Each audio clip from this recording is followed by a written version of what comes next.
We've reached the trade deadline here in Season 3 of the Colorado Rockies franchise. Welcome back, everybody. We've been building towards this episode now for a little while, and the Rockies are putting together their best season of the series. But I still felt like there was at least one move we had to make today and trade Javy Baez, who has a chance to opt out of his contract at the end of this season and try to get a new one, and I just don't see him having a future in Colorado. It's been a decent signing, but I think this is the right move. There are some other players I've considered trading. Garrett Hampson, a lot of you suggested Raimel Tapia, who really had a good season for us a year ago, hasn't played as well this season.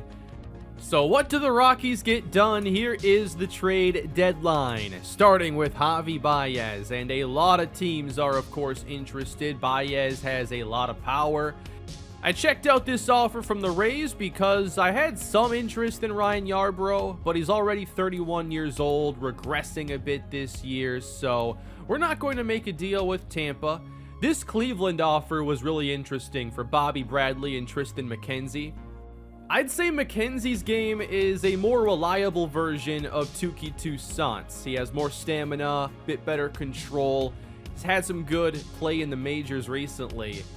I considered that one, but I still really like this offer from the Angels for Albert Aguila, 19 years old, already some pretty solid ratings, and then Arol Vera. I wanted to use this trade mostly to add some good young talent to the organization, and I think we're getting a lot deeper making that move. Now, I also wanted to see who was interested in Raimel Tapia, and there were some offers here that I thought were really interesting. The Cardinals were offering us a reliever, Seth Elledge, and that's one area I'm trying to upgrade this team. Elledge has some pretty decent ratings, but he's not having a good year. He's already had 2 out of his 3 options used. So then I looked at his teammate, Roel Ramirez, 70 overall and 26 years old. He has very little major league experience, but I do think that he could play for us perhaps next season. So that's the second trade we're making today. What about possibly trading Garrett Hampson? He has not taken that next step at all in this series.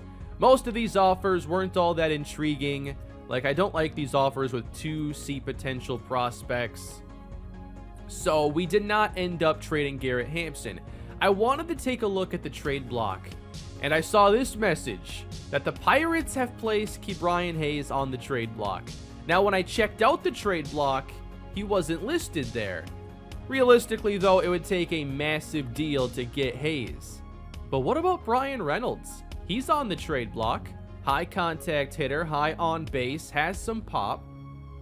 I feel like he's the kind of player we'd be targeting in free agency. We've talked about trying to stabilize the lineup with more high average hitters, and we did that with Brandon Nimmo.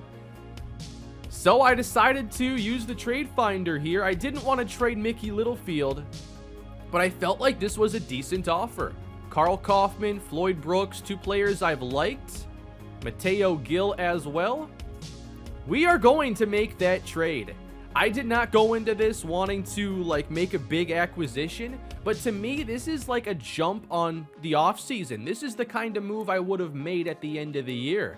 Reynolds still has some arbitration time left. He's only making around $3 million this season, so I have to imagine his next year's salary wouldn't be all that much.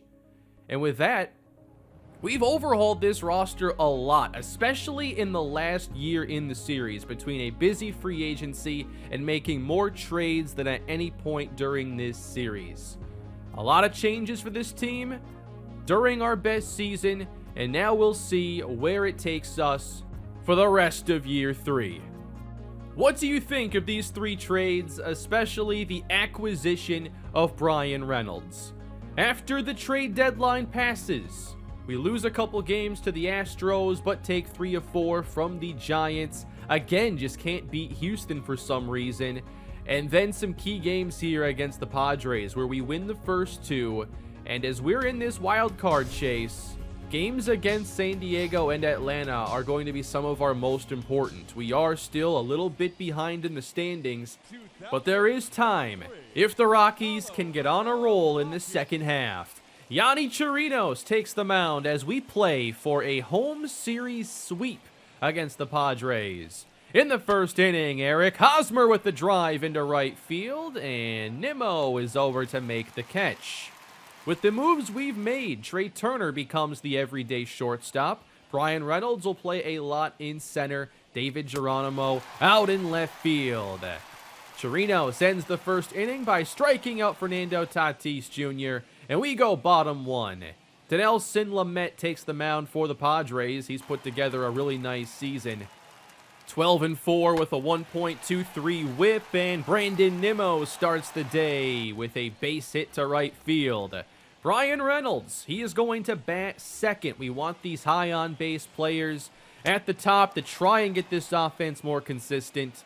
3-0 to Reynolds. He'll take a 4-pitch walk, and we have our two best on-base players aboard. Two batters later, Ty France, deep left field, 3-0 Colorado. A fast start for the Rockies. We need more games like this. We have to stop waiting until the 6th inning to score. Playing against a really good pitcher, a 3-run home run to start the day is huge. Later in the inning, base hit right field. Turner's aboard after a walk to Rogers. So a second scoring threat in the first inning. Can the season of domination continue? Not on this swing. Ground ball back to Lamet as he ends a forgetful first inning. Rockies take the early lead. Top of the second. Full count to Manny Machado, and Chirinos throws the walk. Austin Nola next with a 3-2 count, and France has an issue with it at first, so they can't get the out at second, just the one. 2 down, Will Myers trying to bring home Machado from second base. 0-2 in the dirt, it gets away from Nunez. Machado trying to advance, and almost scoring as McMahon saved that one. But Chirinos comes back, 1-2 front door slider right on the inside corner. Perfect pitch to send us to the bottom of the second inning, where Chirinos is going to make an impact at the plate with a base hit down the right field line. We're back to the top of the order, and Brandon Nimmo has it knocked down at third base, but no play. It's his second hit. Bryan Reynolds next. 1-0 ground ball to the right side, and the Padres will turn 2. Big outs there for the Padres as we're trying to get Lamet out of this game early.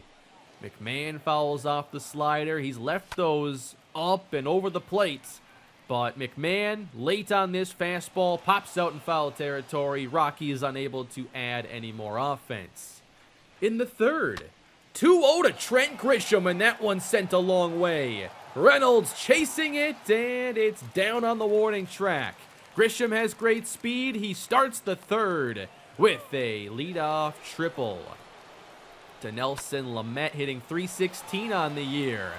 And this is going to be a productive at-bat for him, chipping into this Colorado lead. A sacrifice fly. Let's take it to the 4th inning. Runner on first, Will Myers, 0-2. He'll chase the slider away. Big strikeout for Chirinos. Grisham up again. Fouls off the fastball, 2-2. He'll look at this one. The slider gets strike 3 looking. In the 5th inning, pitch count at 73 for Chirinos as Eric Hosmer bounces one softly to Brendan Rodgers. It's another solid start for Yonny Chirinos. I really like his pitching style. But let's pick it up again with the Colorado offense. Dinelson Lamet left the slider up again. Nimmo left center. This one's carrying. It's gone. Solo shot for Brandon Nimmo, his 3rd hit of the ball game. After a rough first inning, Lamet settled things down for a while. But here's that Colorado offense once again, 4-1 Rockies. 2-2 count here to Bryan Reynolds. Again, he left it up, and Reynolds connects. It's out of here, off the facing of the third deck. He just didn't have command of his slider. 3rd home run on a slider where he just flat out missed. The Rockies take advantage of those mistakes. It's 5-1. And nice to see the early impact here from Bryan Reynolds. I think, like Nimmo, we're hoping for high on base, but there's some power you can get as well. 5-1. Chirinos pitching into the 6th. Third trip through the order. Gets the pop-up from Fernando Tatis Jr. for out number 1. Manny Machado up the middle. Rogers behind the bag. Sails this one over France's head, and Machado takes the extra base. With that, no need to keep Chirinos in there with a runner in scoring position. Let's go to the bullpen, try to get out of here. Robert Stevenson's put up pretty solid numbers this year, but lefties hitting him a bit better than righties, and this one gets through. Base hit Alex Dickerson. Now, I guess I thought Machado would go home, and then Dickerson takes the extra base. No one there to cut off the throw, unfortunately. So 2 in scoring position for Austin Nola. And Machado heads home on the stop by Stevenson. And we get the out at the plate. That's a big out. 2 down now. Will Myers chasing the fastball inside. Stevenson gets so many swings and misses. Not here. In the dirt, Dom recovers. Throw to third. In time. And end of the inning. To the 7th. Myers back in the batter's box. Alex Colomé takes the mound and got him reaching at one here. Rogers makes the play. Jurickson Profar off the bench. And a soft liner too short, caught by Trey Turner. Still 5-1 Colorado. Let's go to the 7th. Ty France looks at one inside. 2-2. Good changeup low. Outside of those home runs, not a lot of action here for the Colorado offense. Trying to take this one to the end. Michael Givens is in for the 8th. Ha-Sung Kim drops the single into right field. And Eric Hosmer follows it up with a base hit to left. First to reach, Fernando Tatis Jr. now, with Givens unable to get in the strike zone here. 3-1 in the dirt, and the bases are loaded. Nobody out. A chance for the Padres to get back in this ball game. Manny Machado 0 for 2 with a walk. Can he get the big hit for the Padres?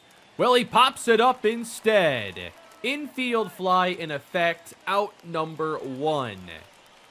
That brings up Alex Dickerson, who singled last time up. There's a drive deep down the line. It is going to be foul, but it almost tied the game.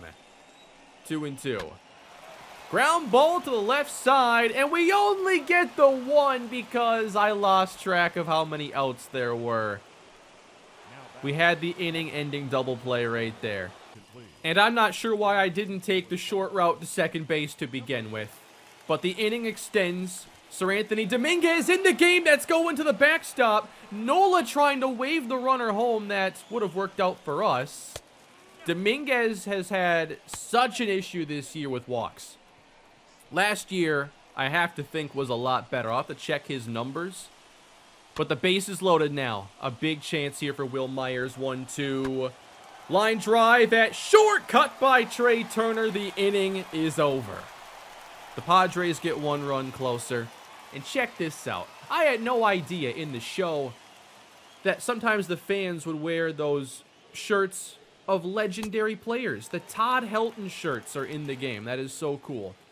Bottom of the 8th, 3-0 to David Geronimo. Green light and a drive to center. Into the trees for a solo home run. Number 15 on the season for Geronimo. And I think his ascension this year has made it easier to move on from Javy Baez, because he's batting about the same average with about the same home runs. The patience is paying off with Geronimo. He's getting better as the season goes on.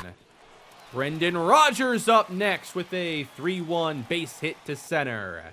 Then Trey Turner trying to reach base again, ends up drawing a walk after working the count. 2 on for Dom Nunez. 2-1. Big swing there. This ends up running full, where Nunez draws the walk, and they're loaded with nobody out. Garrett Hampson coming off the bench, only hitting around 200, less than half of that with runners in scoring position. Double play, we add a run, but that's a real rally killer. Brandon Nimmo with 2 away, and a 4-for-5 afternoon. Base hit center field, another run for the Colorado offense. 8-2, we got that run back we didn't have to allow in the top of the inning. 2 down here for Bryan Reynolds, and he's done it once again! Deep right field, a 2-homer game for the newest Colorado Rocky. 15 homers on the season, and a great surge of offense in the 8th to seal this win and sweep for the Colorado Rockies.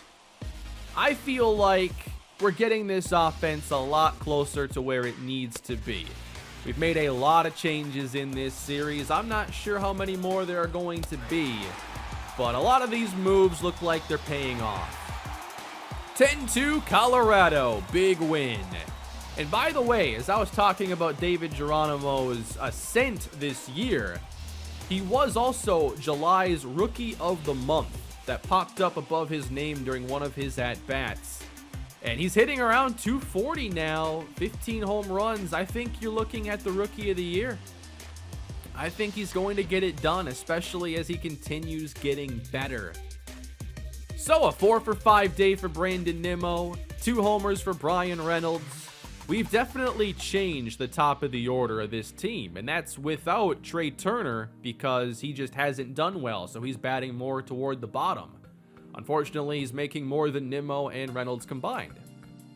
So the Rockies find themselves 5.5 games out of a wild card spot right now, and like I said, there's still time and a lot of critical head-to-heads to decide who is going to the playoffs this season.